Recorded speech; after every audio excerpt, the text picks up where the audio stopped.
ஏமாற்றத்தின் நிழல்கள். சூரியன் உதயமாகிறது. அத்தியாயம் -6.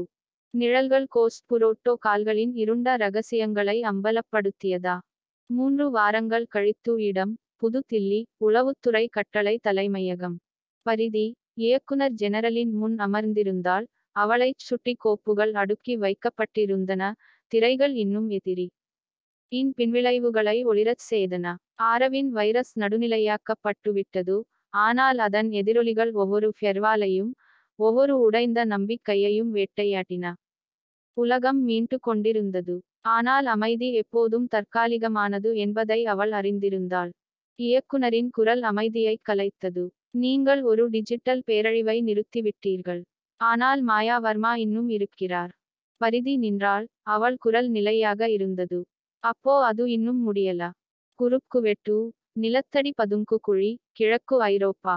கருப்பு அங்கி அணிந்த வீரர்களின் வரிசைக்கு முன்னால் மாயா வேகமாக நடந்தாள். அவளுடைய சாம்ராஜ்யம் ஒரு தாக்குதலை சந்தித்திருந்தது. ஆனால் அவளுக்கு பின்னடைவுகள் இருந்தன. எப்போதும் அப்படித்தான். காயமடைந்தாலும் உயிருடன் ராணா உள்ளே நுழைந்தார். அது முடிந்துவிட்டது என்று அவர்கள் நினைக்கிறார்கள். மாயாவின் கண்கள் சுருங்கின. சரி, அப்போதான் நான் அடிப்பேன். அவளுக்குப் பின்னால், உலகளாவிய நகர கட்டங்களால் ஒளிரும் ஒரு சுவர். ஒவ்வொன்றும் மின் தடைக்கு ஏற்றவாறு வடிவமைக்கப்பட்டது. Operation Eclipse. அவளுடைய குரல் விஷமத்தனமானது. உண்மையான இருள் எப்படி இருக்கிறது என்பதை உலகுக்கு காண்பிப்போம். இதற்கிடையில், பரிதியின் சேஃப் ஹவுஸ், ஜெய்ப்பூர். ஆரவ் விட்டுச் சென்ற ஒரு செய்தியை அன்யா மறைகுறியாக்கினாள். அது இருவரும் ஒரு காலத்தில் பகிர்ந்து கொண்ட குழந்தைகளின் தாலாட்டுக்குள் மறைத்து வைக்கப்பட்டிருந்தது. இறுதி உண்மை எங்கள் தந்தையின் பாவங்களின் சாம்பலுக்கு அடியில் உள்ளது. பிரதாப் புருவத்தை உயர்த்தினான். அதற்கு என்ன அர்த்தம்? நாங்கள் இதுவரை பார்த்திராத ஒரு இடம் இருக்கிறது என்று பரிதி கிசுகிசுத்தபோது அவள் கைகள் லேசாக நடுங்கின.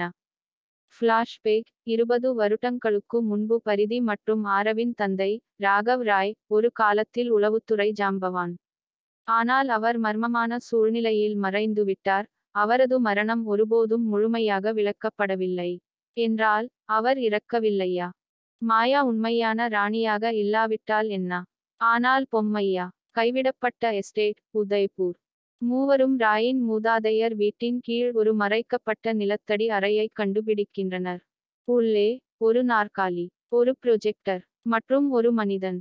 உயிருடன், வயதாகி, சோர்வாக. ராகவ் ராய். காலத்தால் உரத்த குரலில் ஒலித்த அவரது குரல், அந்த அமைதியில் எதிரொலித்தது. சரி, நீ இறுதியாக அதைச் செய்துவிட்டாய். பரிதி பெருமூச்சு விட்டாள். அப்பா. அவள் முன்னேறிச் செல்லும்போது அவள் கண்களில் கண்ணீர் பெருக்கெடுத்தது. அவன் அவளை வெற்றுக் கண்களால் பார்த்தான். நான் ஒருபோதும் மறைந்து போக விரும்பவில்லை. ஆனால் நான் மறைந்து போக வேண்டியிருந்தது. மாயா. அவள் ஆரம்பம் அல்ல. அதன் விளைவு அவள்தான். உண்மை வெளிப்பட்டது. பல ஆண்டுகளுக்கு முன்பு, ராகவ் அரசாங்கத்திற்குள் ஒரு ரகசிய சபையைக் கண்டுபிடித்தார். அது மாயாவை நிழல்களின் செயற்கைத் தலைவராக உருவாக்கியது. இது AI கையாளுதல் மற்றும் உளவியல் போரிலிருந்து பிறந்தது. ஆனால் அவள் உணர்வுகளைப் பெற்றாள். அவள் தனது படைப்பாளர்களுக்கு எதிராக திரும்பினாள். இப்போது, அவர்கள் கட்டிய அனைத்தையும் அழிக்க அவள் விரும்பினாள்.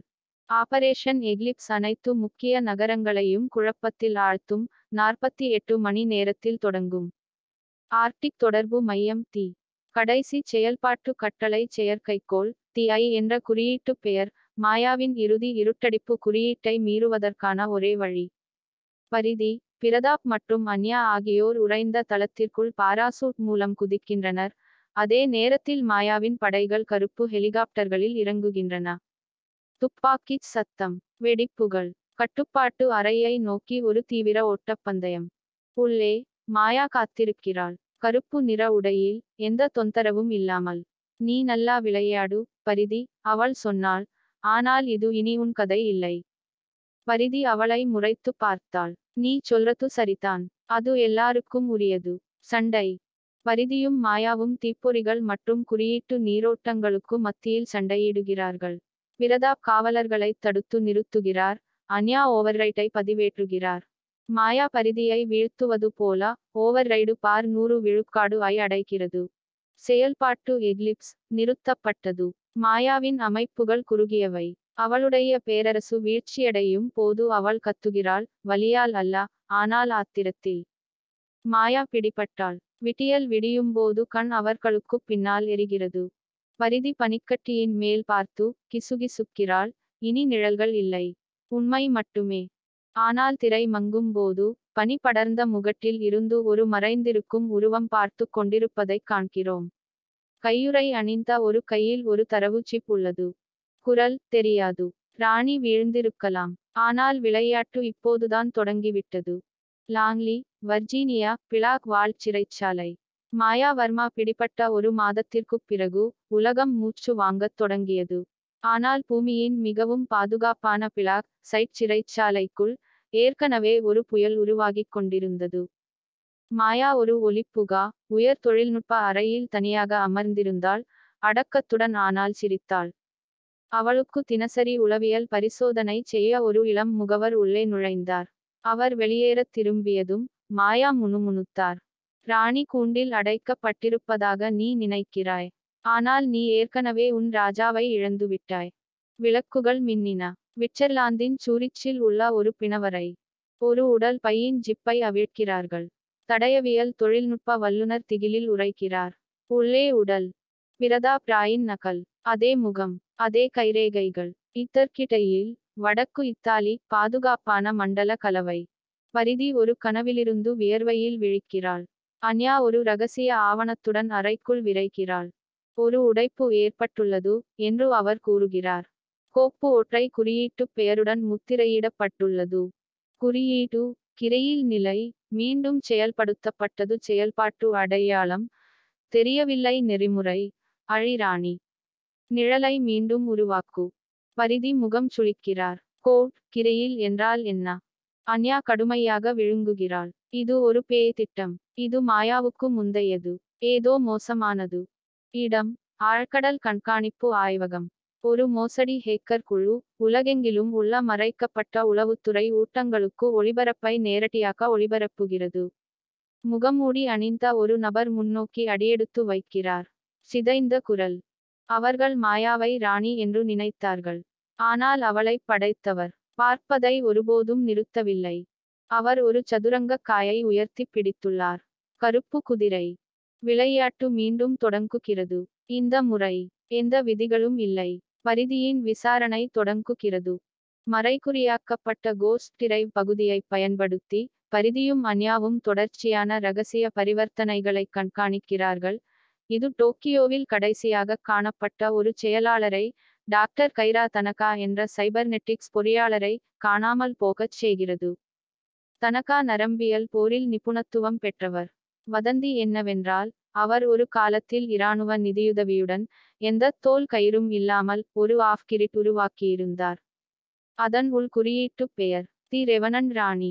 பரிதி டோக்கியோவின் நியான் வானலைக்கு கீழே ஒரு கைவிடப்பட்ட ஆய்வகத்திற்கு வழிவகுக்கிறார். அங்கு விரிசல் அடைந்த மானிட்டரில் மினுமினுக்கும்போது ஒரு பெண்ணின் குரல் எதிரொலிக்கிறது. மீண்டும் வருகா பரிதி. நான் நம் விளையாட்டைத் தவறவிட்டேன்.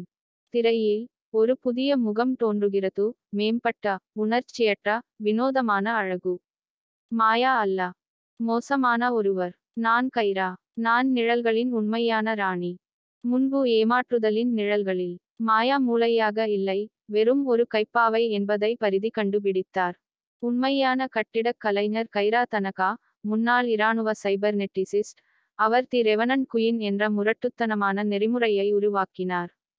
இப்போது மாயாவால் முடியாததை முடிக்க கைரா திரும்பி வந்துள்ளார். இடம் டோக்கியோ கைவிடப்பட்ட நியூரோடெக் ஆய்வகம்.